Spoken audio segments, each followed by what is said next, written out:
네, 뉴스 속 경제 이슈를 심층 분석하고 최신 고용 동향을 살피는 고용브리핑 365 시간입니다. 오늘은 김민혜 기자 함께합니다. 안녕하세요. 네, 안녕하세요.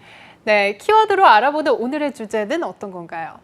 네, 오늘의 주제 땡땡 여행시대 오나로 골라봤습니다. 네. 코로나19가 좀처럼 잡히지 않으면서 길어지는 사회적 거리두기와 집콕 생활에 많이들 지치셨을 텐데요. 이럴 때 가장 그리워지는 것 바로 여행입니다. 그 가운데서도 이것 여행은 아주 광활한 곳에서 이루어지는 것인 만큼 상상하는 것만으로도 많은 분들이 즐거워할 것 같은데요. 지난달 첫 민간 유인 이것이 발사되면서 많은 기대를 모았습니다. 이 빈칸에 뭐가 들어갈까요?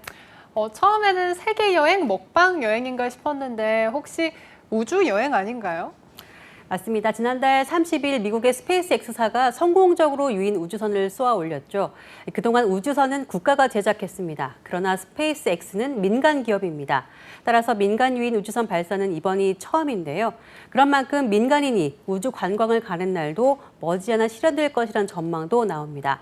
민간인 우주 관광 산업은 어디까지 왔는지, 또 우리 우주 기술은 어느 정도 수준인지 이번 이슈픽에서 살펴보겠습니다. 네, 우주 비행사가 아닌 민간인이 달, 화성 등 우주를 여행하는 일이 한 발짝 더 가까워진 셈인데요. 누구보다 오랜 시간 동안 이 꿈을 위해 달려온 인물 이야기를 빼놓을 수가 없겠죠? 네, 괴짜 천재, 또 영화 아이언맨의 실제 모델 등 숱한 수식어를 달고 다니는 미국 전기자동차 업체 테슬라의 최고 경영자 일론 머스크가 그 주인공입니다. 머스크 소유의 우주 탐사 기업 스페이스 X가 인류 우주 개발 역사에 한 획을 그었는데요. 머스크가 2002년 처음 화성 정복을 외쳤을 때 귀담아 듣는 사람은 많지 않았습니다. 30살에 화성의 지구인들을 살게 하겠다는 꿈을 꾸기 시작한 머스크는 2002년 스페이스 X를 설립하고 곧바로 실행에 옮겼고 18년 만에 민간 기업에서 주도한 유인 우주선 발사의 최초 성공을 이뤄냈습니다. 그는 2024년 승객 100명을 태운 우주선으로 화성 관광 사업을 시작하고 50년 안에 100만 명을 화성으로 이주시키는 계획까지 내놨습니다. 네, 그런 그가 집념으로 일궈낸 이번 첫 민간 유인 우주선 크루드래곤 발사에 성공한 건 구체적으로 어떤 의미가 있는지도 궁금한데요. 네, 일단 유인 탐사 로켓을 민간이 발사했다는 점에서 큰 의미가 있습니다. 사람을 태우고 가는 로켓은 어떤 정교한 기술들이 필요합니다. 예를 들면 생명을 유지하고 안전을 확보할 수 있는 장치 같은 것이죠. 그런데 이번에 민간이 이런 모든 첨단 기술과 안전 기술을 다 확보해서 유인 발사에 성공했다는 것은 이것을 기점으로 우리가 더 큰 가능성을 확보했다, 이렇게 볼 수가 있습니다. 이 밖에도 정교한 기술을 민간에서 모두 확보해서 유인 발사에 성공한 것의 가장 큰 이점은 비용 절감도 꼽을 수 있습니다. 로켓을 한 번 쏘아 올리는 데 드는 비용이 펠컨 9의 경우 5천만 달러, 우리 돈으로 약 600억 원입니다. 우주왕복선의 평균 발사 비용이 13억 달러니까 거의 30분의 1로 낮춘 셈입니다. 네, 지난 2014년이죠. 미 항공우주국 나사가 우주 왕복선 프로그램을 민간에 맡기기로 하면서 당시 스페이스X와 계약하기로도 했었는데요. 결국은 엄청난 비용 절감 효과를 누리게 됐어요. 그렇습니다. 이번 유인 우주선 발사 성공의 최대 수혜자 가운데 나사도 포함되어 있습니다.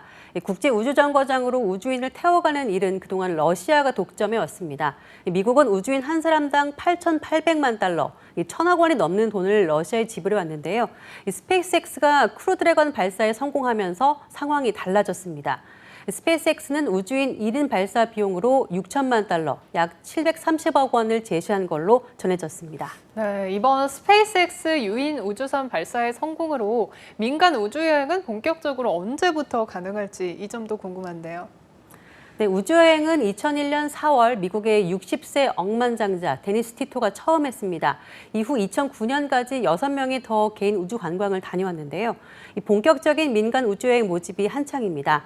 스페이스X를 비롯해서 아마존 창업자 제프 베이조스가 설립한 민간 우주 개발 업체 블루 오리진과 또 영국의 억만장자 리처드 브랜슨이 창립한 버진 갤럭틱도 우주 관광객을 모집 중입니다. 가격도 궁금하실 텐데요. 적게는 25만 달러부터 수백만 달러에 이르는 등 각 회사마다 차이가 있습니다.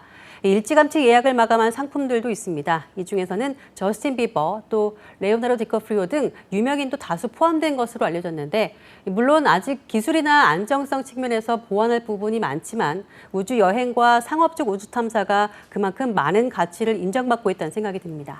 네, 내놓으라 하는 기업들이 우주 산업에 이처럼 뛰어드는 이유는 무엇보다 그만큼 이득이 크기 때문인가요? 그렇습니다. 거대 투자자들이 우주 산업에 베팅하는 이유는 일단 돈이 되기 때문입니다. 위험이 큰 만큼 보상도 큽니다. 향후 우주 산업 시장 규모에 대한 장밋빛 전망도 기업 가치 상승에 힘을 보태고 있는데요. 미국 투자은행 모건 스탠리에 따르면 2017년 3,240억 달러였던 민간 중심의 세계 우주 산업 규모는 2040년 1조 1,000억 달러로 커질 전망입니다. 민간 투자를 받는 우주 개발 업체만 해도 2000년에 24개였던 업체가 지난해 기준 375개로 증가했습니다. 하지만 동시에 우주 산업이 난해한 기술의 온상이라면서 장기적인 안목이 필요하다는 지적도 계속 나오고 있습니다. 네, 미국 기업 스페이스X의 유인 우주선 발사가 성공하면서 세계 민간 우주 산업에 대한 관심이 무엇보다 커졌는데요. 그렇다면 우리나라의 우주 기술은 어느 정도 와 있는 건가요? 네, 우리나라도 상당한 수준에 올라가 있다는 분야가 있습니다. 바로 인공위성인데요. 세계 10위권 이내로 평가받습니다. 2월에 발사된 천리안 2비호도 순수 국내 기술로 만들어졌습니다. 문제는 이 위성을 우주로 보낼 수 있는 발사체입니다. 이 분야는 아직 걸음마 단계인데요. 이 천리안 2비호를 우주로 실어 보낸 것도 프랑스제 아리안5 로켓이었습니다. 위성을 쏘는 나라는 많이 있지만 발사체까지 만드는 나라는 많지 않기 때문이기도 합니다.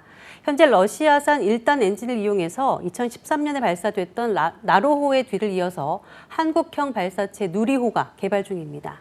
네, 미국은 이렇게 민간 기업이 유인 우주선을 쏠 정도인데 우리나라의 입장에서는 우주 개발 또 우주 기술을 앞으로 어떻게 또 준비를 해야 할까요? 네, 정부는 민간이 우주 산업을 주도할 수 있는 환경 조성에 나섰습니다. 과학기술정보통신부는 지난 4월 스페이스 파이오니어 사업을 신설하고 우주 산업을 위한 부품 국산화율 제고를 지원하겠다고 밝혔는데요. 내년부터 2030년까지 10년간 2,115억 원의 사업비를 투입해서 2030년 97% 이상의 부품 국산화를 달성하겠다는 계획입니다. 최기영 과기부 장관은 일본의 주요 제조업 부품 수출 규제 사례로 보듯이 우주 강국으로 도약하려면 부품의 자체 개발 능력부터 확보해야 한다고 강조했는데 이 과기부에 따르면 국내에서 개발 중인 인공위성의 부품 국산화율은 60%대에 불과하고요. 수년간 정체된 상태이기 때문입니다. 지금처럼 핵심 부품을 계속 수입할 경우 사업비 증가와 사업기간 연장 등 우주산업 육성에 제한 요소가 생겨서 부품 국산화가 무엇보다 시급하다는 분석입니다. 네, 우리나라 우주 산업도 하루빨리 발전할 수 있기를 바라보겠습니다. 다음은 유용한 경제용어만을 쏙쏙 골라 소개하는 뉴워드 시간인데요. 오늘은 어떤 단어인가요? 네, 오늘의 뉴워드는 포미족을 골라봤습니다. 건강, 싱글, 또 여가, 편의, 고가의 영문 앞 글자를 따서 만든 신조어인데요. 포미족은 스스로 가치를 두는 제품에 과감히 투자하는 소비 행태를 보이는 사람들을 의미합니다. 결혼에 얽매이기보다 싱글 라이프를 즐기는 1인 가구가 증가 추세를 보이면서 점차 포미족도 늘어나고 있다는 분석이 나옵니다. 네, 소비의 중심을 말 그대로 자기 자신에게 많이 두는 건데요. 이런 소비층을 위해서 기업들도 맞춤형 마케팅을 내놓고 있다고요. 네, 그렇습니다. 포미족이 늘어나면서 기업들 역시 최근 이처럼 통이 큰 포미족의 소비 패턴을 겨냥해서 다양한 제품들을 출시하는 모습입니다. 예컨대 유통업계에서는 고가의 재료를 이용한 고급 디저트나 커피 제품을 내놓고 있고요. 또 가전업계에서도 제품의 가치를 향상시키는 노력과 함께 이 제품을 사는 것은 과소비가 아닌 가치에 투자하는 것이라는 방향으로 다양한 마케팅 전략을 구사하면서 이 포미족을 사로잡기 위한 노력을 기울이고 있습니다. 네, 포미족처럼 앞서 급성장하는 민간 우주산업의 시작점은 바로 자신이 가치를 두는 관심사에 집중한 결과가 아닌가 싶습니다.